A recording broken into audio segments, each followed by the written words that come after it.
Corona काल में प्रवासी मजदूरों का पलायन एक नई समस्या बनता जा रहा है। केंद्र तथा राज्य सरकारों ने इनकी मदद के लिए जो कदम उठाए हैं वो सिर्फ न्यूज़ चैनल पर हेडलाइन बनकर रह गए हैं। देश के सभी राज्यों से मजदूरों का पलायन उनकी मजबूरी और उनकी बेबसी को प्रदर्शित करता है। अगर मजदूरों को सरकार की तरफ से सहायता दी जा रही है तो इतनी बड़ी संख्या में देश के विभिन्न राज्यों से मजदूर पैदल अपने घर जाने को मजबूर क्यों हुए?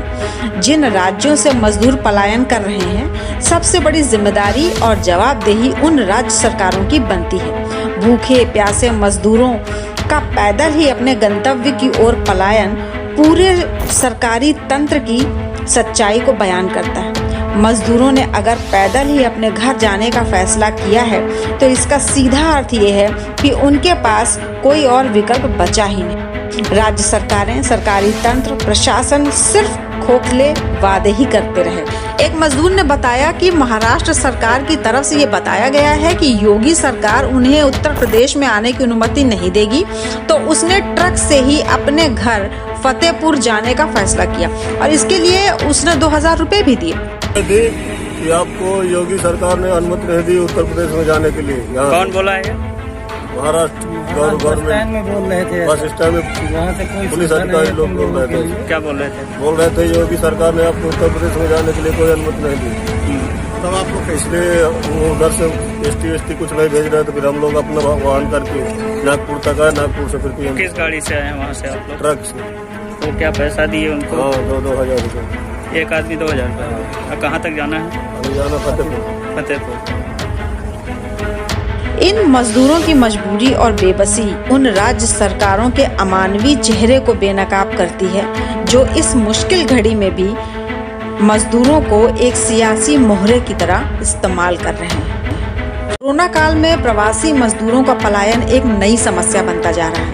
केंद्र तथा राज्य सरकारों ने इनकी मदद के लिए जो कदम उठाए हैं वो सिर्फ न्यूज़ चैनल पर हेडलाइन बनकर रह गए हैं।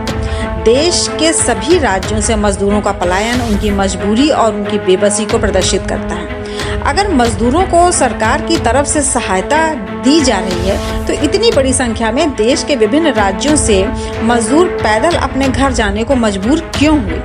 जिन राज्यों से मजदूर पलायन कर रहे हैं, सबसे बड़ी जिम्मेदारी और जवाबदेही उन राज्य सरकारों की बनती है। भूखे प्यासे मजदूरों का पैदल ही अपने गंतव्य की ओर पलायन पूरे सरकारी तंत्र की सच्चाई को बयान करता है।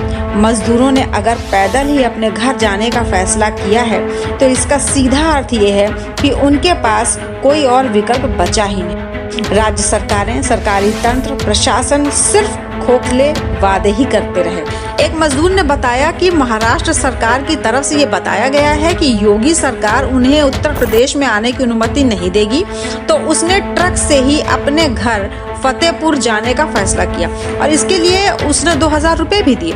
कि आपको योगी सरकार ने अनुमति नहीं दी उत्तर प्रदेश में जाने के लिए। कौन बोला है? महाराष्ट्र गवर्नमेंट में बोल रहे थे, बस स्टैंड में वहाँ से कोई पुलिस अधिकारी लोग बोल रहे थे। क्या बोल रहे थे? बोल रहे थे योगी सरकार ने आपको उत्तर प्रदेश में जाने के लिए कोई अनुमति नहीं दी। तब आपको इसलिए उधर से ST कुछ नहीं भेज रहे थे। फिर हम लोग अपना वाहन करके नागपुर तक आए। नागपुर से फिर किस गाड़ी से आए वहाँ से आप लोग? ट्रक से। तो क्या पैसा दिए उनको? हाँ, 2,000 रुपये। एक आदमी 2000 रुपये। कहाँ तक जाना है? अभी जाना फतेहपुर। फतेहपुर।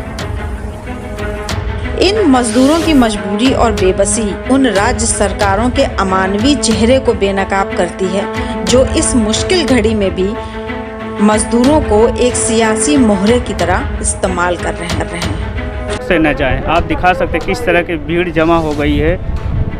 पूरा देख सकते लगभग 1000 से 1500 लोग यहाँ पे प्रवासी मजदूर जो है आ गए हैं और पूरी ट्रक हैं, पूरे अधिकारी लोग भी आ चुके हैं।